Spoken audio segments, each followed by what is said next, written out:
Hey everybody, it's Ryan here from Agile Coliseum. Here to do my review on the LG V20. I was very excited to get this because we didn't get the V10 in Canada, so I was excited to try this out. You notice I still kept the plastic on it because I like to send it back in as pristine a condition as possible. It hasn't really inhibited the way I do my reviews on this. So, anyways, but it'll give you a bit of glare sometimes when you try to see this. First off, I want to show off the box. I don't know what it is. I just love a box that, I love a good unboxing, I guess. Not so much a good unboxing, but I love it when they have neat boxes, and just presentation is everything to me. So, there's your phone would sit in there. It was a nice little display package there. You open this up, and again, it's nice how it opens up. Your Quick Charge 3 fast charge recharger there, and which is kind of neat. You get a ribbon cable for that as well. So that's kind of neat.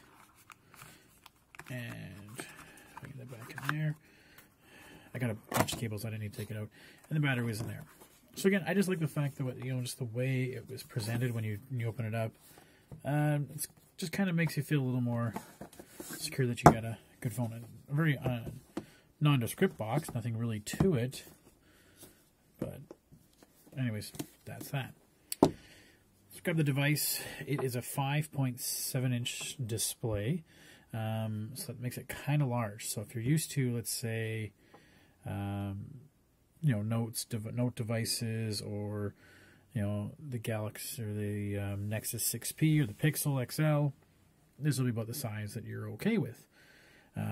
If you've come from the the G5 at 5.3 inches, it is a fair bit larger. Come from any of the Moto Z series, it's almost the same size, but still feels, it's just that slight bit bigger.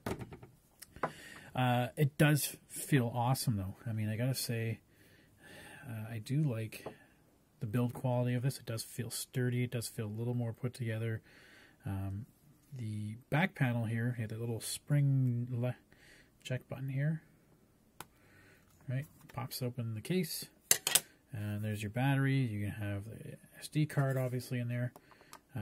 Putting it back on isn't as super great. You kind of snap it together, and then you always have to double check that you would think it would hinge a little better getting on, but otherwise it still is a neat, strong, sturdy feel. I really have that feel of some late 90s, early 2000 Denon audio equipment. If anybody knows, the quality of that stuff was really good. And then we have the always-on display, which we're kind of used to on the G5 or any other new phones lately.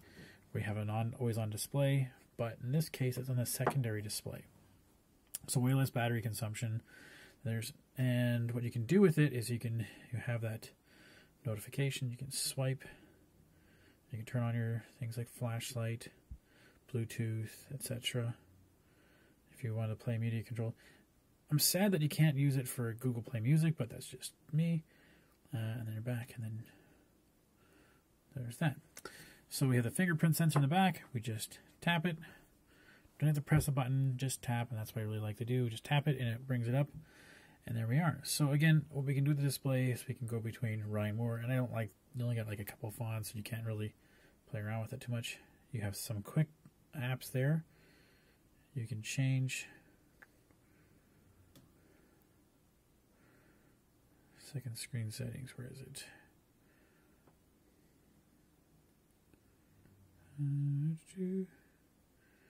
Yeah, so you really can't. Oh, maybe you can. Can I put the camera up there if I wanted to? I could. Okay, that's neat. That's kind of a nice thing. I can change that up then around. We need to do that. So yeah, but at the end of the day, it really feels like there was some missed option there that we could play around with a bit more to see what we could do up there, like a ticker tape or whatever. So where would I look at that again? And display, second screen, showing a screen off, showing a screen on. And you can play around with the different kinds, so quick contacts, recent apps, upcoming plans. So I could tap that. And I can see my run is coming up tomorrow at 6. Now you just swipe around through different features. And again, it's kind of one of those things where the idea is hopefully... Oh, I can't see the screen so well. That hopefully down the road, different developers will have different apps. Same as the S7 Edge or Note Edge and all that stuff. The minimal that you can do in the beginning is kind of quiet. It's unfortunate that they can't do more. I also see this with a lot of the Circle Case stuff, that you wish there was more features you could do on it, but third parties really haven't come to it.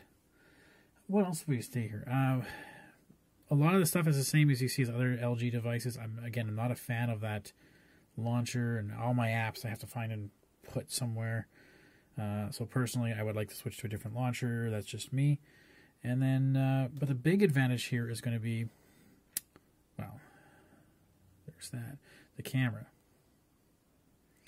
So the camera, and now again, using the second launcher or second screen, this is one of the few places you actually get to use it. You can change between manual mode of your camera. So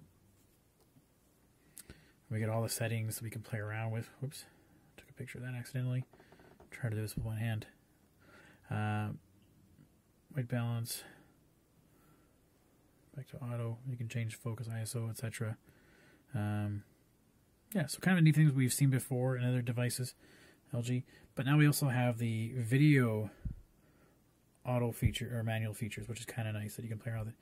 Big thing here being is now you have the audio options. You can play around with what kind of directivity of the audio do you need, and all the different gain. I can't remember what LCF and LMT, limiting and stuff like that. But then you also can access, which I don't think you could before, is the wide angle camera and video. I don't think we could have done that last time. So again, the wide angle is pretty neat. Gives a much wider view. And I really miss the camera quality. I've been using my Motos for a while, and I mean, they're great quality camera. LG really just kind of does a little better job, in my opinion. So that's pretty much about it. I mean, at the end of the day, it really comes down to, do you like this? Sure, you could use it just as a regular device and have some cool, if you don't, but not really worry about it.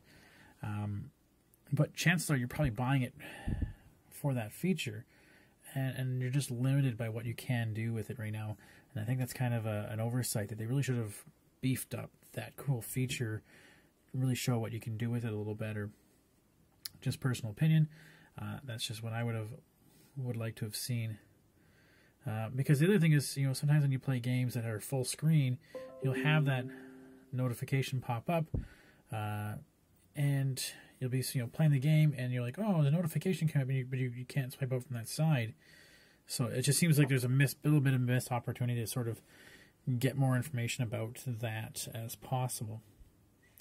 So, anyways, this is my review, just a quick video review. If you have any questions about it, just shoot me an email, or shoot me on Google Plus or whatever. The website will have the full review on that, and I'll try to cover as much as possible. If you have anything else that I'm missing, by all means, just message me, and we'll talk. Okay, thanks everybody.